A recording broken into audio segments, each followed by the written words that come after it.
Well, hello and welcome to what we might call an opinion broadcast here on Skype.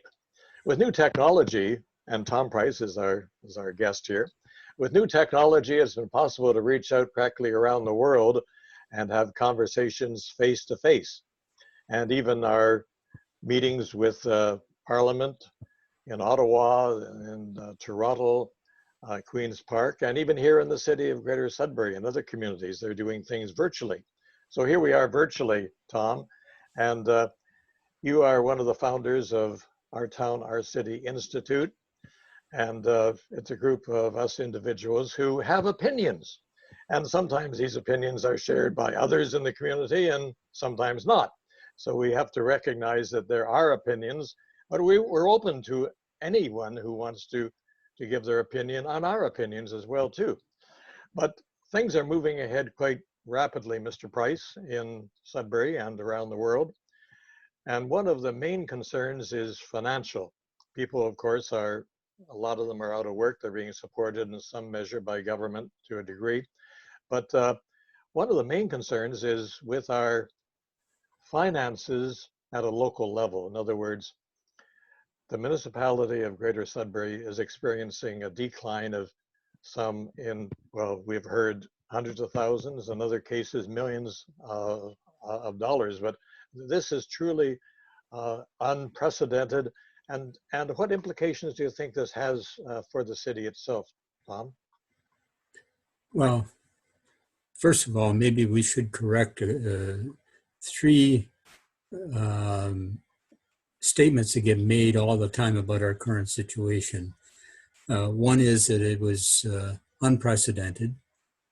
The second, unexpected. And the third, that it's due to the coronavirus. And none of those three are true. Okay. First of all, it was expected. If you recall, in September of 2018, prior to the last municipal election, I made presentations to a number of groups regarding the financial tsunami that was bearing down on us. In other words, that we were going to be facing difficulties in the future because of the situations that already existed. Is that correct? Absolutely. And those have existed for a long time. So to say it was unexpected, it was only unexpected in certain circles. To say that it was unprecedented is also an error. In the 1880s, we went through a recession depression in Canada like we've never seen since. That's right, yes. And at that time, just under 20% of the population of Canada emigrated to the United States because of the economic conditions. So that wasn't true either. Due to the coronavirus, no. This economic situation was in progress since, in my recollection, the mid-1970s. It's just been progressing and getting worse, and it's finally culminated in the situation we're in, which happened to coincide with the pandemic.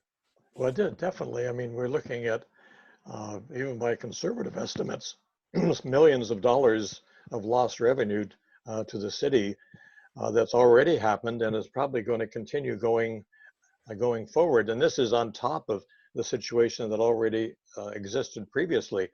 But we've heard, I think the head of the finance committee said that, well, it's only $6 or $8 million, and that's not too much in our total budget of hundreds of millions. But that does seem to many citizens to be sort of, I don't know if I should use the word flippant, but it doesn't show maybe the concern that many of us are feeling.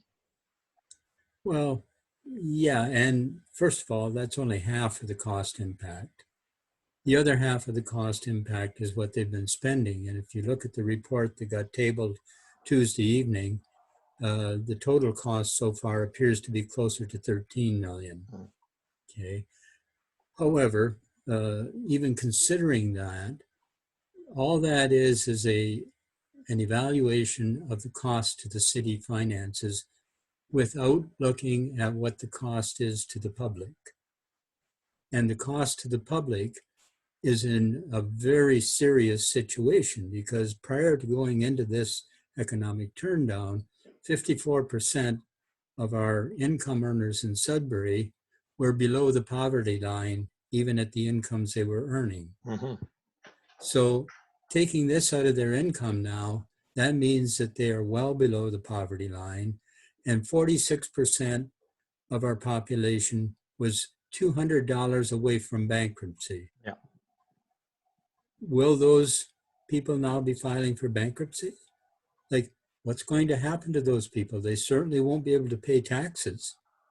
So that taxation revenue for the city is going to dry up as well, even though we're not there right now. Should the city then be looking at various scenarios, say best case and worst case scenario going forward? Oh, absolutely. As far as I can tell, I haven't seen any indication of any planning on how to move forward from this. I've heard lots of talk about recovery, but who wants to recover to where we were? Like, that was a recipe for disaster, and we're well on the road there, exacerbated by, for example, one of the things that they're showing in this latest report is they're showing interest income on the $200 million loan that we made. That interest appears to be at about 1.76% interest rate, annual interest rate. Mm-hmm. But we're paying 2.46% interest on borrowing that 200 million. That's a negative amount, no matter how you cut it. Okay. So if they're showing that as a revenue that's helping us offset where we're at, it's still negative.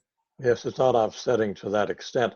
Just you touched on that $200 million, which was borrowed specifically, and I can recall watching the council meeting that there were various items that were apparently supposed to be financed by that $200 million, including the Kingsway district on the Kingsway, including the which basically is the arena. And also the various projects for downtown, and I believe one highway project as well. Now, the question is, if the city is going to be running sort of short on money, can they access that $200 million to address the shortfalls they may have in other areas, or is that pretty much committed to these other projects? Well, according to the Municipal Act, it would take a change in the bylaw.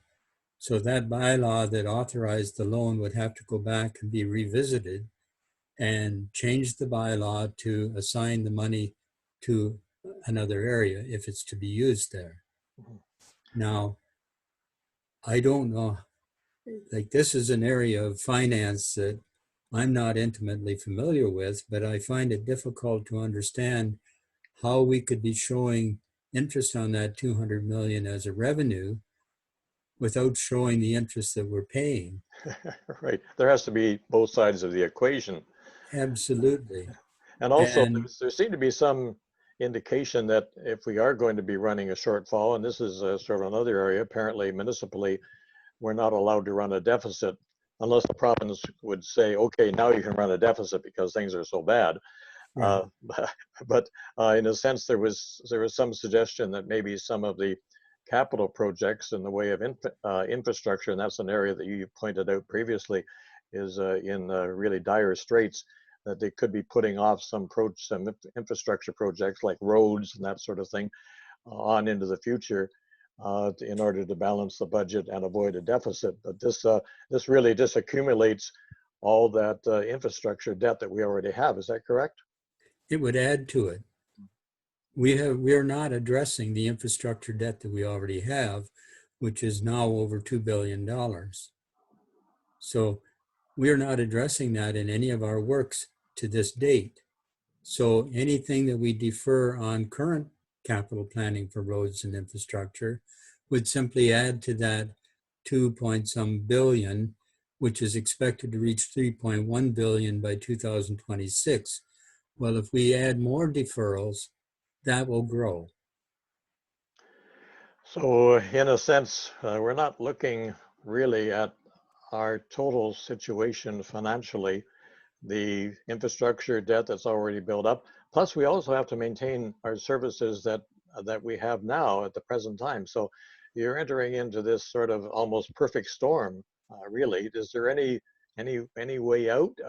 I mean, does it mean that taxes have to be raised in some form or matter to cover these shortfall, to maintain the services that we have? And also, we know that citizens have as a number one priority is roads. Number two, I think, is water quality. But the roads, of course, affect all of us.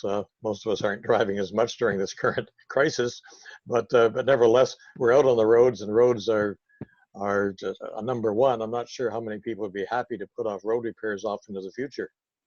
Well, that's an interesting aspect. And along with that, you also have to consider that a big part of our roads budget and spending on roads comes from the gasoline tax. And the amount of gasoline tax that the province and the federal government are collecting at the present moment due to the gasoline price drop has dropped significantly, along with the HST that goes on those. So there's going to be a significant shortfall in funds coming back from the province and towards our roads. So that's going to also increase our infrastructure debt. In private business, I mean, we all realize that governments are not private business. They're there to serve the public and the costs associated with that. However, we've noticed that other municipalities have taken measures to reduce their expenses. And one of the largest expenses, of course, for any organization, whether private or public, has to be staffing. And we're wondering if the city may be considering any moves with respect to that going forward. Have you heard of anything in that area? Well, in the report that was tabled before council the other night, on Tuesday night, they talked about a cost of over $1 million in salaries and benefits against the COVID crisis. I don't know how that gets charged against the COVID crisis, but there's well over $1 million already. And where that money's being spent is hard to discern. Like, I've seen road crews out. The worst case I can think of is I saw a road crew out straightening out the end of a driveway culvert that they had damaged. They had 6 people and 3 trucks where one person could have done it. So I'm not surprised that the salaries and benefits are that high, but that's not due to the COVID crisis. That's due to very inefficient operations. And hopefully, when they make claims on all this cost for the COVID crisis, someone at the provincial or federal level will audit their costs and their expenses, because this is just horrible. Well, most of us are senior citizens. We've had experience. You've worked around the world. You've done many projects. You worked for Inco at one time, and you realize that there are good times and there are bad times. And I was a former public servant, and we went through what you might be called good times and bad times with respect to our operational levels. And at certain times, we had to cut back rather severely. And those of us who were in the management level sometimes ended up on the floor, doing real work. And but this required directions from on high, if you will, because I worked for the federal government, and they came down from on high and said, okay, you got to reduce by 5% or 10% or whatever. And we always managed to do it and carry on. We don't see too much appetite for this at the local level. Is there any reason for that? Well, yes. If for example, you were CAO of Sudbury making $260,000 a year, would you want to see that cut? How would you live? Well, most organizations over a period of time grow sort of like grapevines, and they have to be sort of trimmed back. But you don't want to take people's jobs away from them either. So you have to sort of balance that out. Is there any real way to deal with that? Not really. I've been through forced reductions that the people in Sudbury have never seen. For example, in the mid-1980s, I was doing work for Inco in Pittsburgh, and the steel industry laid off over 200,000 people Mhm. in the Pittsburgh, Philadelphia, and Bethlehem area while I was working down there. Was there any options? No. The steel market collapsed. What else could they do? Were they going to continue making Yeah. steel for nobody? But didn't we have that same situation in Sudbury with the mining industry going from 220,000 plus down to our current levels of 5 or 6? Yes, but that was an order of magnitude less than what the steel industry saw. Mhm. Okay. That was Well, about 15,000, I think, reduction. Whereas in those areas where I was working, it was over 200,000. That's a so what's major yeah. difference. So what's the lesson to be learned from that then? Uh, well, the biggest lesson is in the free market, we go through periods of industrial expansion based on predictions of future market. Unfortunately, future markets don't necessarily keep up. Mhm. And in many cases, and what happened in the 70s and 80s here, the future markets didn't keep up to our manufacturing capability. However, we had to take a recession to bring those production capabilities more into line with demand. And at that time, what happened was the consumer market for refrigerators, stoves, washing machines caught up to the consumer demand. But we had production capability for far greater than that. Right.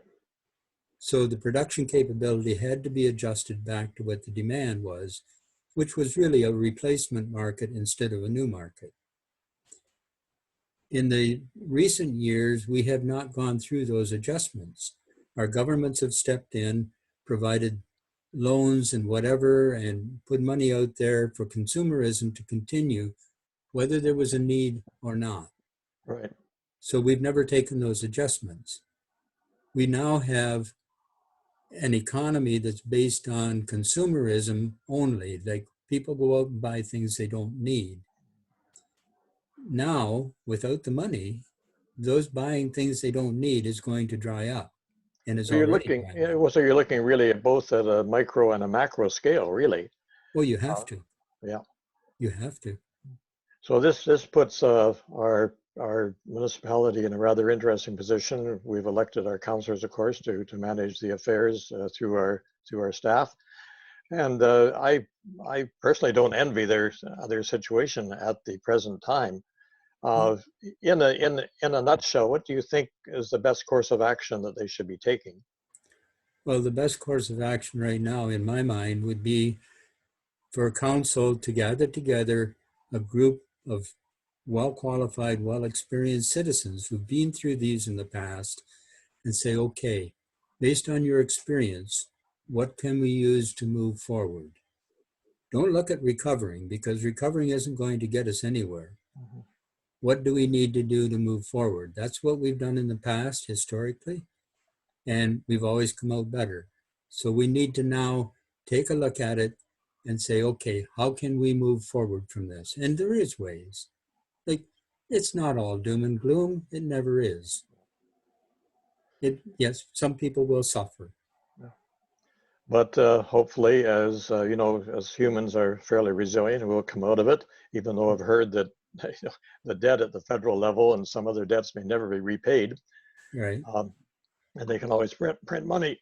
Before we, excuse me, before we go on here, this paper from the Star a few days back, where it mentions, I believe you can see the headline there. What Yes. happened here? What happened with this situation where they could make a $20 million miscalculation? Well, in my opinion, and this is purely my opinion, but having dealt with projects for many years, I find it inconceivable that 4 law firms, 3 multi-million-dollar corporations, and a project responsible for a $100 million project could miss a $20 million error. Yeah, and this was presented in what's called a factum. As I understand by looking up on Google, a factum is a statement of facts Yes, that's presented in a legal context. yes, So in a sense, you're presenting, if you have a factum and you're presenting to a body, in this case it would be the LPAT, this would be a statement, in your opinion, that is correct. That is a truth. And you've checked it out and you have the facts. Mhm. Yes. So what happened here? As you say, there's many individuals involved, and I was involved myself uh, as I appealed the development on the Kingsway with respect to water quality, which was subsequently dismissed by the panel, even though we feel that was not warranted.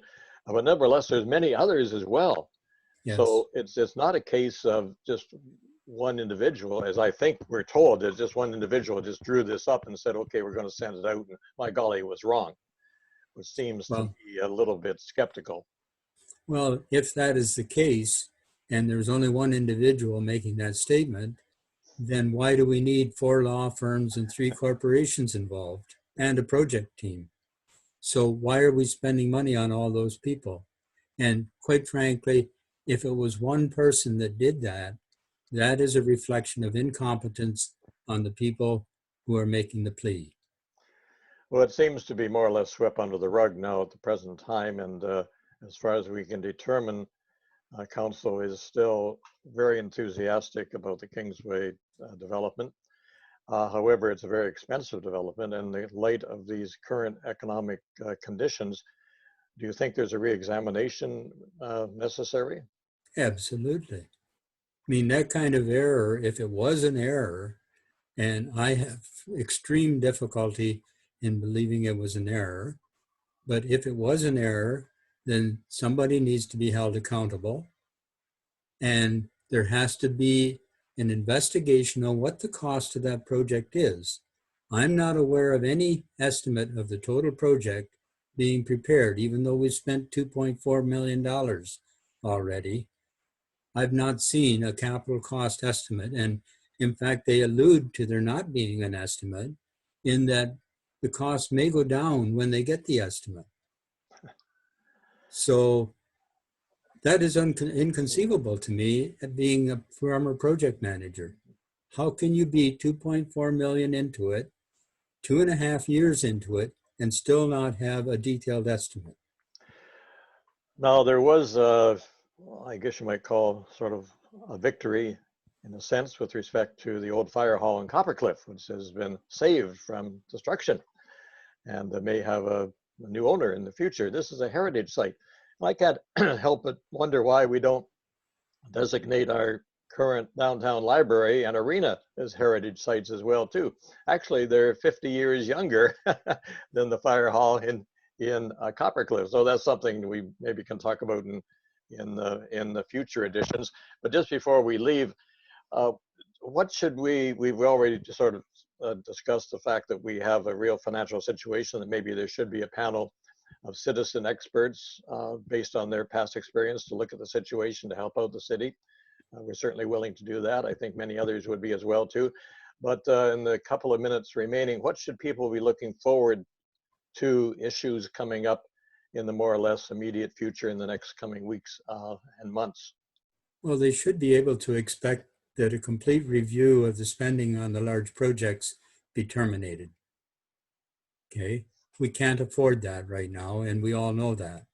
Everybody knows that, even if some refuse to believe it. But that should be the first thing the taxpayers should be able to expect our council to do, is to terminate those projects, look at how we can use the money to do the things that we now know need to be done. Okay, never mind, I've heard the suggestion of canceling some road projects. No, roads are the corridors of commerce for any city. We need to fix those corridors so that we can get the commerce rolling again, because they are in terrible condition, as everybody knows. Yeah. We can't defer those costs any longer and expect to have an economic resurgence. And I won't use the word recovery, because I do not want to recover what we had. We do not want to go back to the past. So it's a new regime, really, we should be looking at how to manage. Absolutely.